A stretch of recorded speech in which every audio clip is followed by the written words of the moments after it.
Based on the great new book Uncovering Mindfulness, In Search of a Life More Meaningful, we bring you a new series of podcasts called From Mindfulness with Love by Paul Mudd, the author. Here's today's podcast. We hope you enjoy.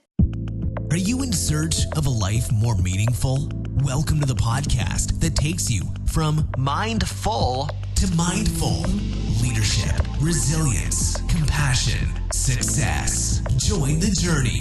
From Mindfulness with Love, here's your host, Paul Mudd.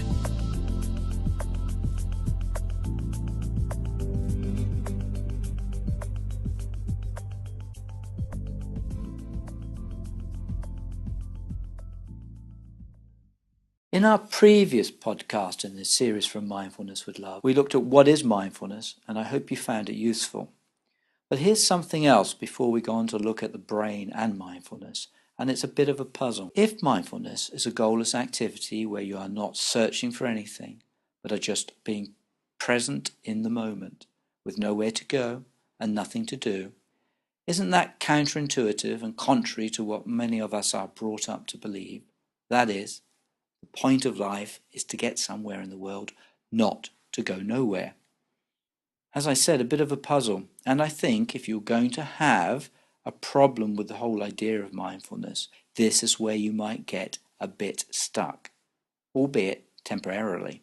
How can this really quite simple thing, and what we are talking about at this most basic level is sitting quietly, focused on the present, grounded in your own body, taking notice of your body's senses as you breathe and allowing your thoughts to come and go. Well, how can this achieve all that's being claimed? How can this really make such a difference? Well, things have happened over the past few years that have turned everything on its head. What once we thought and believed about the brain is now not true. But why so? Firstly, a discovery, and it's actually such a discovery that it's been described as the most important breakthrough in the understanding of the brain and its relationship to the mind since the beginning of modern science.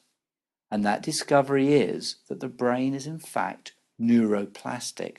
That's right, neuroplastic, which means it is not immutable and something that becomes fixed at a certain point in childhood. You'll have probably heard of the old Jesuit saying, "Give me a child till 7 and I'll show you the man." Well, putting the sexism of that statement aside, it's also complete and utter baloney. The brain is not unregenerative. It can be rewired.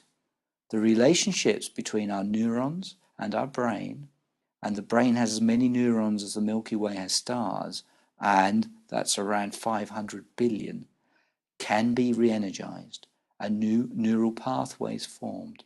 It is possible to change the way we think and act, and our genes, hormones, and upbringing do not seal our fate.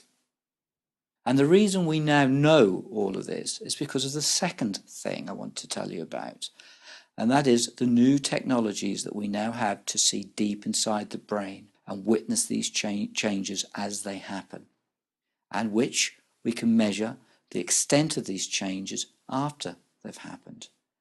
This is technology such as functional magnetic resonance imaging, EEGs, chemical neuroimaging, and positron emission tomography, or PET. Functional magnetic resonance imaging, for instance, has detected changes in the brain resulting from how mindful meditation impacts on attention. And as our minds wander, or are prone to wander, around 47% of the time, and we rarely, if ever, give anything our full attention, this is pretty good news, don't you think? The brain is without question a wonderful thing. It is in fact the most complex organization of matter we know of in the universe. The oldest part of it, the inner brainstem, also known as the reptilian brain, dates back over 400 million years, whilst the newest part, the sort of newbie on the block, and that's called the neurocortex, is around 200 million years old. That's right, only 200 million years. But the brutal truth is, it's being overstimulated by the modern world, the demands of technology, the way we work, the way we live, how we are. In the next podcast, I'll be asking, what do we need a mindful revolution for? And looking at some killer facts, as I call them, that show just how great this overstimulation is and what the consequences and effects can be. Continuing with our look at the brain and mindfulness, though, the German poet Goethe said to the philosopher Schiller, "The more I know, the less I understand." And never a truer word spoken. For another simple fact is that in seeking to understand the world around us, we use information from multiple sources. But in reality, we are capable of processing only around 9 pieces of the several million stimuli that surrounds us at any one time. Couple that with the fact that on average we have between 12,000 and 50,000 thoughts every day, although admittedly about 95% are on the same thing. We are without doubt, from the outside in and the inside out, enveloped in chatter and in constant motion and commotion. 1 in 5 people report feeling unusually tired, yet wired at the same time, and wake up from their sleep wondering whether they've actually slept at all because of the constant narrative buzz that's been running in their minds all night. Perhaps you recognize this in yourself. In one recent survey of 38,000 British employees, 15% said they never felt refreshed by their sleep, whilst the Royal College of Psychologists estimate that actually around 20% of us will be unusually tired at any given time. Whilst the brain accounts for just 3% of our body mass, it uses 20% of our energy, which is quite literally enough to light an electric bulb. But what mindfulness does is rebalance things. It calms and refreshes the mind, bringing clarity and focus. By improving sleeping patterns and helping you to achieve a slower, more relaxed alpha state, and ultimately the theta or dream state, which in turn helps build resilience and emotional intelligence and mental stamina. And by stimulating areas of the brain such as the prefrontal cortex, which is where we plan, make decisions, and form our judgments.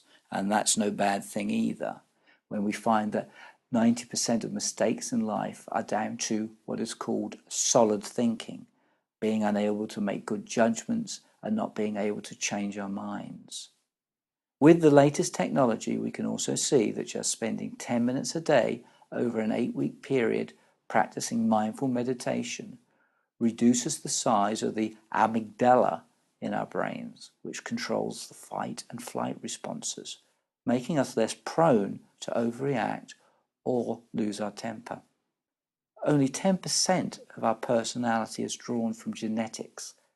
90% is learned behavior, and the way we think and act is not set in stone from childhood. For me, that is compelling stuff, and we've clearly got everything to play for. So let's bring the mindful revolution on, and let's look at it in our next podcast. But don't let that stop you reading ahead, and my book, Uncovering Mindfulness, In Search of a Life More Meaningful, is available on Amazon. You can also follow the continuing journey on Twitter at The Mindful Book, and that's capital T, capital M, capital B. And if you want to contact me directly, email me at paul@themudpartnership.co.uk, all lowercase, and of course, mud with 2 Ds. I'd love to hear from you. Until the next time, viva la revolution. Hell yeah. Thank you so much for listening. If you enjoyed, please subscribe and leave a review. We want your feedback. Help us support your journey uncovering mindfulness in search of a life more meaningful. For Mindfulness with Love, we'll catch you next time.